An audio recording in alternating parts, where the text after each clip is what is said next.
is the more important PSA, though, which is originally when we started this webinar series, we thought it would basically go through today. And, basically interest has continued to stay very, very high and continues to grow and grow and grow.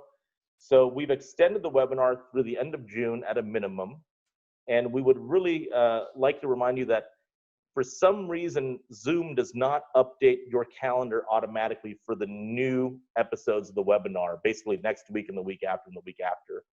So please take 30 seconds right now and go into your Outlook or whichever calendar thing you use and just block off an hour at 2 p.m. Central Time every Friday for the next several Fridays so you don't forget. Because I don't think you'll have like an automatic reminder so much from Zoom that goes straight to your calendar. So, and that gets us to one of the earlier points we've talked about in a previous session, which is people are actually more concerned, less concerned about the staff in a restaurant and more concerned about the other people in the restaurant. And a whopping 72% of consumers don't trust others to act responsibly. You know, we were chatting with Mike and Renee earlier, and they'd suggested there's some sort of a critical mass that probably happens. Like if you go to a place and a lot of people wearing masks and gloves and being really responsible, then that probably like gets you to do it too. If once you get beyond a certain threshold though, and you drop beneath that threshold, all of a sudden it's like, yeah, okay, I probably won't do it. Then that social proof thing starts to happen. Then other people say, okay, I probably won't do it either. I got a haircut early in the week, and when I went to the place, they take your temperature, and they said over the like a 4-day period or how long they've been, they've been open for that week, they've taken 440 people's temperatures, right? And if you take your temperature and you're above 100.4 was the threshold they set. If you're above 100.4 Fahrenheit, they wouldn't, service you. You couldn't be in there. Anyone care to guess how many people's temperatures they took that registered above 100.4? I probably have just biased that question by the way I asked it. Yeah, everyone's got it. Yeah, the answer is quite literally 0. And that's actually sort of surprising because I figure like if you just took 400 random people from the population, like it's in normal times, you'd have at least a couple of people above that. And they said when we first started, every customer came in with a mask. And then, not even just say, day by day, more people started looking around and seeing that other people didn't have them. And they realized that people just brought masks with them just in case that was the expectation, but no one actually wanted to wear them. And essentially there was no one wearing a mask in there except for the workers. The workers were all wearing masks. So it's an interesting thing to see happen in such quick time. Very cool. Here's an interesting one. Yeah, QR codes, we kind of saw them come and go, and it seemed like they were maybe a little dead in the water. But now it's kind of the perfect opportunity for them. So if you don't want to have those menus that everybody's touching in your restaurant, you put a QR code on the table. So this is an operator called Newhall Refinery from Santa Clarita, California. You can scan the QR code at your table. The menu comes up on your phone. You actually order on your phone, and then you can pay on your phone as well. And they love it too because the tables turn over faster. So, when they don't have quite as many tables full, a faster table is a little bit more money in their pocket. And that's great. Like you don't have to deal with like the printout menus and kind of put those in place too, right? It seems like such a no-brainer to me because think of how many people are used to looking at menus on their phone now. That wasn't true before. How many people are used to ordering food via a menu on their phone, via all those third-party apps? That wasn't true before. It seems like such an obvious thing. Are we seeing much of this, or is this sort of like a one-off that you found? No, absolutely not. Yeah, we've seen quite a few operators do this. And I mean, at an easier level, some of them are printing out menus so they can be disposed of. A few of them are doing the menu under, a plastic sheet at the table so you can wipe it off. But we're pretty much not seeing any, hard menus that, multiple people touch in a restaurant. I actually hope this accelerates. Oh, yeah, I was going to say, I hope this accelerates something because, the future menu is going to be digital. And I think it's going to be picture-based, where instead of reading like the name of the thing, it's actually just going to be like pictures of the food, and then maybe as you scroll, like the name and the description comes up. But even before this, like you'd see people go into restaurants, they'd fire up, Yelp or something else, find like a picture of what they wanted and show it to the server and say, I want this thing instead. And that became their sort of menu experience. They should accelerate that, I think. Yeah, that's kind of nice.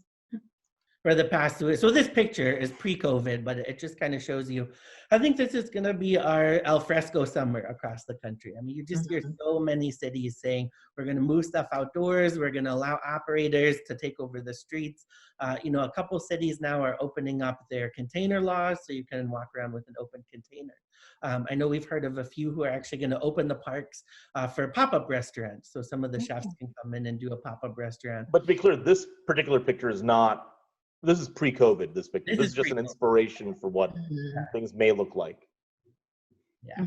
And if anything, people seem pretty excited about it.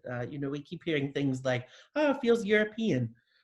This is what you were talking about, Jack. People feel, you know, that being in their car is a lot safer. So we've seen in, you know, cities across the country, the number of operators who are doing drive-in movie theaters in their parking lots or concerts in their parking lots. A few of them are turning into, you know, drive-through restaurants where they, you know, bring the food out to your car and then you eat it in your car right there. The one on the left there is an operator in Astoria, Queens, New York, and they put their tickets for their drive-in parking lot theater online, and it sells out in like a few minutes, 5-10 minutes, all the tickets are sold.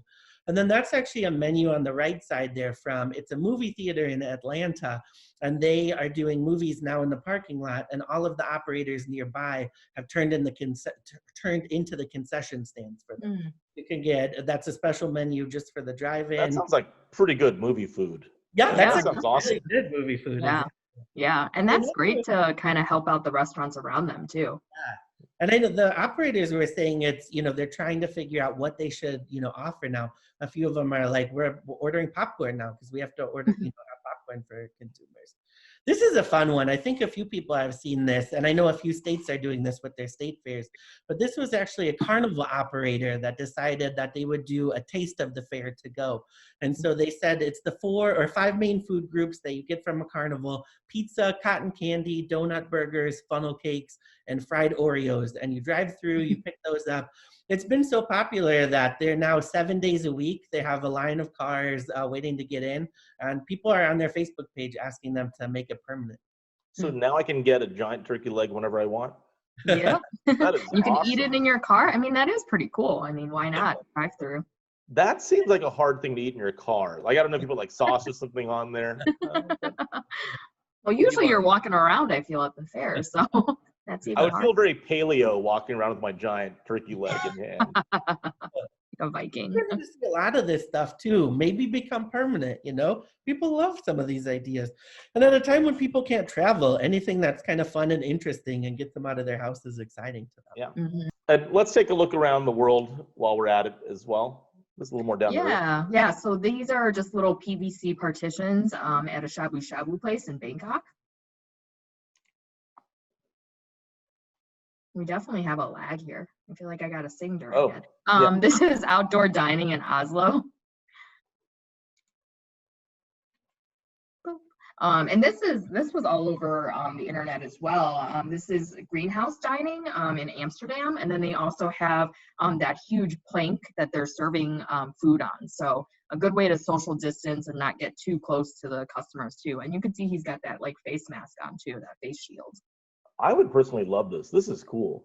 It's theatrical and it kind of goes with the theme. So yeah, very intimate. That's great. This is wild. And speaking of intimate, this is a place in Sweden where it actually, the name actually translates to table for one. So you're actually just one diner and one chair and a table. And I think they serve you the food in that little picnic. So a little picnic basket zip line. Like zip lining your food to you.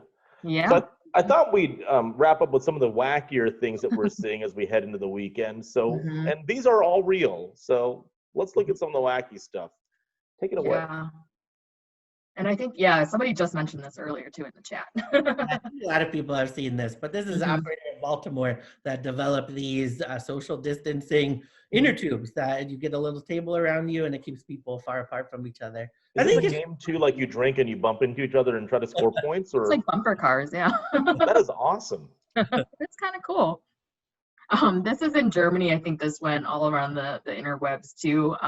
You've got those pool noodle hats. So the owner said it was kind of a gimmick. This is in Germany, but it also kind of puts a smile on people's faces. You know, it's, they're trying to get people to be safe social distances, but also still kind of put a smile on people's faces.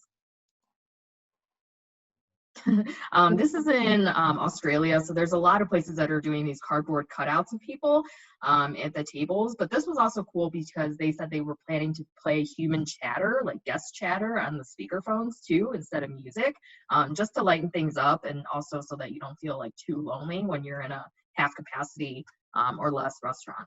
So can you do it with celebrities, or do you have to pay for the likeness? Like, could you be dining with, Jennifer Aniston in the next table, or? That would be cool. Maybe you could that's request. You could request your little dinner. This was also everywhere too. This is outside of DC, and the restaurant is the Michelin-starred restaurant. And they have these. They're planning to use these dressed-up mannequins again to ease with the social distancing. These are very obnoxious-looking mannequins, I have to say. Yeah, they fit with that like 1940s style. I don't know. I think it's creepy. We have a person. I don't know if Rebecca is listening, but she loves this. Some people are into it. I mean, it's unique, right? These expressions that like they almost look like they're looking down on you. I'm like, am I really going to be like talked down to by a mannequin? Oh, and this is another just a little happy one from Harry Carey's. They're gonna have those cardboard cutouts of Harry Carey's to. And some operators are saying it's a lot less doom and gloom than having that like yellow crime scene tape to like throw off the table. So if you have this, it's something to put a smile on your face. And yeah, it's on brand. So do you think this is all utterly ridiculous, or is this a viable thing? I mean, this actually sort of makes sense, right? Yeah. No, I think it's absolutely viable. The number of people who are saying just in the chat right now that they want to go to these places and take pictures with them. Yeah, people are taking pictures, putting it on social media. I mean, yeah, that is fantastic.